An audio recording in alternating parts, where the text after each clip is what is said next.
Idiots who can't speak aren't family. We're giving her to the hag. Get out. What on earth are you doing? I pushed past my defiant son and his wife, protectively hugging my granddaughter, who was clutching her cheek in pain, glaring at them. The unrepentant couple continued to belittle their mute daughter. Unable to stand it anymore, I decided to raise my granddaughter myself and took her home. 10 years later, when we returned to our home country from overseas, my son and his wife showed up. We missed you. We're family, aren't we? Let's live together. Idiots aren't family. Please go back. My name is Margaret Patterson, a 60-year-old housewife. A few years ago, I lost my husband, and I've been living alone in a large house. I considered living with my son, Jack, and his wife, Mary, but I decided it would be better to live separately. For some reason, I just couldn't get along with my own child and his wife. Besides, I might end up helping out in the bar they run. My body isn't as agile as it used to be, and embarrassingly enough, I'm not good at customer service. If we were to live and work together, it would probably stress us both out. So I decided not to live together. Even after my husband passed away and I started living alone, Jack never suggested we live together. I appreciated that. I was finally free from child rearing and caring for my husband, so I decided to enjoy my time alone. But once I started living alone, it was lonelier than I had thought. I didn't have any hobbies or friends, as I had spent all my time on housework, child rearing, and caregiving. I spent every day watching reruns of TV dramas to pass the time. Even when I tried to establish new habits, they didn't last long. For me, living such a boring daily life, the presence of my two granddaughters was very significant. Emily, the eldest, is 10 years old, and the second daughter, Lily, is 6 years old. They're both very cute girls. Emily is beautiful and good at acting like an adult. On the other hand, Lily is a bit clumsy and quiet. She's often compared to her beautiful and mature older sister, and she feels lonely. I love both of them, but I was particularly on Lily's side. I could see that she seemed to be disliked by both her parents and Emily. My son and his wife, Jack and Mary, would bring my granddaughters to visit about once every 2 months. Grandma! Emily would run to me with an innocent smile. Her clothes were always new, and her long hair was always adorably done up. On the other hand, Lily's clothes were always Emily's worn-out hand-me-downs. Her hair was also left untamed and messy. Lily loved to talk and was chatty since she started to speak. But recently, she became quieter, and unlike Emily's bright smile, Lily often looked down with a gloomy face. After greeting Emily with a "nice to see you," I crouched down in front of Lily and spoke to her. Lily dear, welcome. Thank you for coming. I prepared some of your favorite sweets today. Let's eat together. Grandma, what about my sweets?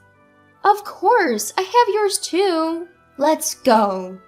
As I held hands with the girls, Jack and Mary got out of the car and called out to me. Hey Mom, long time no see. Here's a souvenir. Oh, thank you. Have you two been well? Please, make yourselves at home. Thank you, Mother-in-law. I welcomed my son and my daughter-in-law and granddaughters into my house, served them tea and sweets, and entertained them. Jack and Mary would talk only with Emily and not pay any attention to Lily. Whenever I tried to speak to Lily, Emily would interrupt, or Jack and Mary would start a different topic.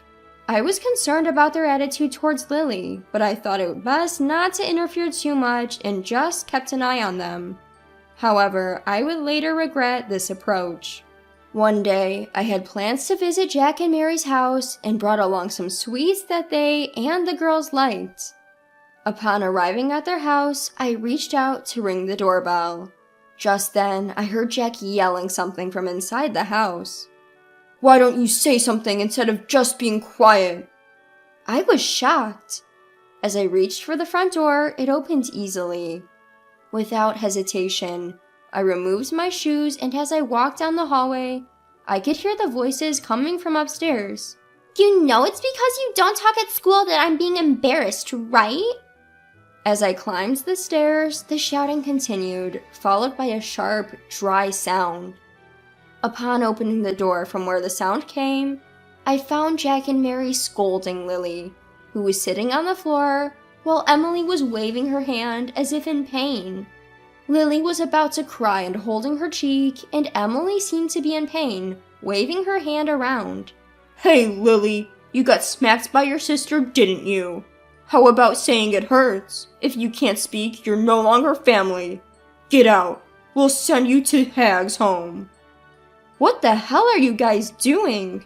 I brushed aside my son and his wife and Emily, hugged Lily, who was sitting on the floor to protect her, and glared at them. The three of them were momentarily surprised, but quickly regained their composure. Mom, what are you doing barging in like that? You should have rang the doorbell first. That's right, Margaret. Aren't you rude? What's rude is what you guys are doing. Surrounding and berating a little girl? Jack, aren't you a father? Aren't you ashamed to mistreat your child? And Emily, why did you hit your sister? For the first time, I scolded Emily loudly. She seemed scared for a moment, but lowered her head and said, "'Cause..." Mary pulled Emily towards her, hugged her, and glared at me. "Please don't blame Emily."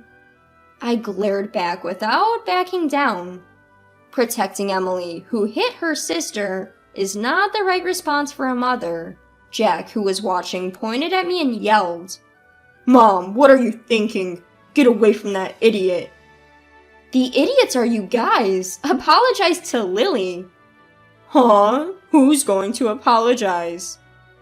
Neither Jack, Mary, nor Emily seemed to show any remorse and relentlessly insulted Lily. Lily, who was in my arms, was grabbing my clothes weakly with a vacant look on her face. Had they been doing this to her all along? Before I could think, I lifted Lily and declared, "I will take care of Lily. I can't leave her here." Leaving the three stunned people behind, I stormed out of the room. After standing still for a while, Jack came running up with a smirk on his face. "Thanks, Mom. I didn't know how to handle this mute." As I was stunned by my son's words, Mary appeared from behind. She was holding a tattered little carry-on bag and a backpack. "This is Lily's stuff. Please take care of the rest," Mary said, passing the bags roughly to me. Both Lily and I were speechless, looking up at the faces of my son and my daughter-in-law. They were clearly pleased that Lily was leaving their home. Astonished, I left their house without saying a word. In silence, I returned home and took off Lily's shoes at the entrance. Then she sniffled. Looking at Lily's face, I saw her biting her lip with tears streaming down. I hugged Lily, gently patting her on the back. "Lily, it's been hard on you. I'm sorry I couldn't help you until now. But it's going to be okay. Grandma is on your side now. I will protect you." From that day, Lily and I started living together. Because of the hurt she'd experienced from her parents, she stopped speaking. Even a simple good morning seemed impossible for her to vocalize. Her teacher told me that she had been unable to communicate with her classmates or teachers at school. Worried, I took her to the hospital for a medical checkup. Lily was diagnosed with selective mutism. The doctor speculated that the extreme stress she had suffered from her parents and sister had caused severe anxiety and fear, making her unable to speak even if she tried. The doctor reassured me that as she got used to her new environment, she would gradually be able to speak again. On the way home from the hospital, I bought Lily a cute notebook and a pen. "Listen, Lily, if you have something you want to tell me or anyone else, write it in this notebook. Draw pictures or write words. Then try to voice the words you wrote, even just a little at a time, okay?" Lily quickly opens the notebook and began writing with a pen. As I silently watched, she showed me the page she had been writing on. On it were the words, "Thank you, Grandma," along with a sketch of my face. Lily opened her mouth and tried to say, That, but she couldn't get the words out and looked down, disappointed. "Lily, you're doing great. Keep it up one step at a time. Well done. Gold star for you." As I patted her head, Lily looked up and managed a faint smile. She started using the notebook and pen I bought for her to communicate at school. I guess she's gaining confidence. She gradually learned to speak, and 2 years later, she could speak normally. Grandma, today at school. The moment Lily returned home, she'd report to me about the happenings at school. Seeing how she'd fully recovered and was brimming with life put my mind at ease. Then, one day, I visited the school for a 3-way conference. Upon entering the classroom, a kind-looking teacher greeted us. Both Lily and I responded with a "Hello, teacher," and took our seats. As I discussed Lily's behavior at school and at home, she shyly squirmed in her seat. "Lily's grades have been consistently improving since last year. Take a look at this," the teacher said, showing us her report card. The chart indicated a steady upward trend since she began living with me and had shot up significantly recently. I'm sure it's because she's so dedicated to studying. She's been reading difficult books and solving complex problems almost every day, I explained, patting Lily's head. Ever since she learned to speak, she'd been passionate about studying. At home, she'd delve into complex books and study, and on test day, she'd present me with perfect scores. I framed and hung all her perfect test papers, looking at them with a sense of pride. I see. In that case, how about taking an IQ test at the hospital? Suggested the teacher. IQ test?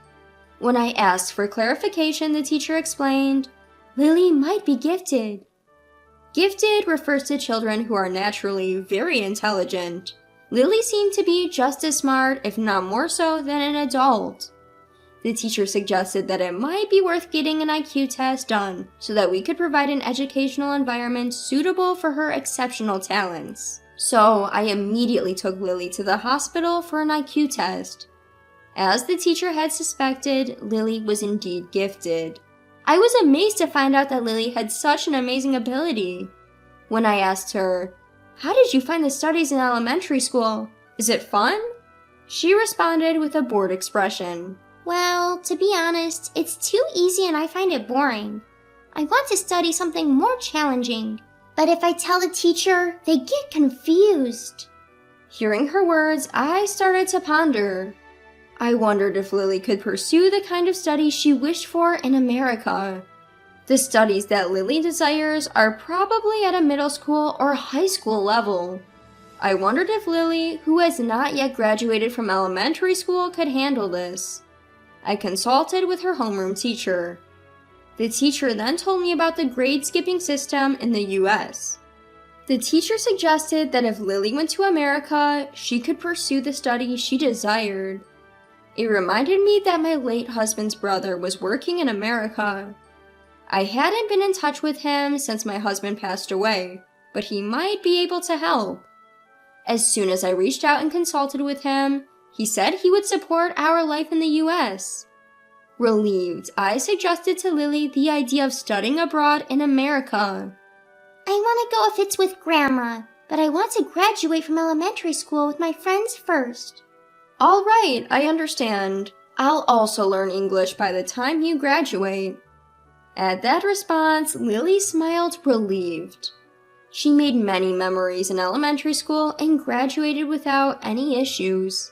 Since we exchanged contact information, she can communicate with her friends even overseas.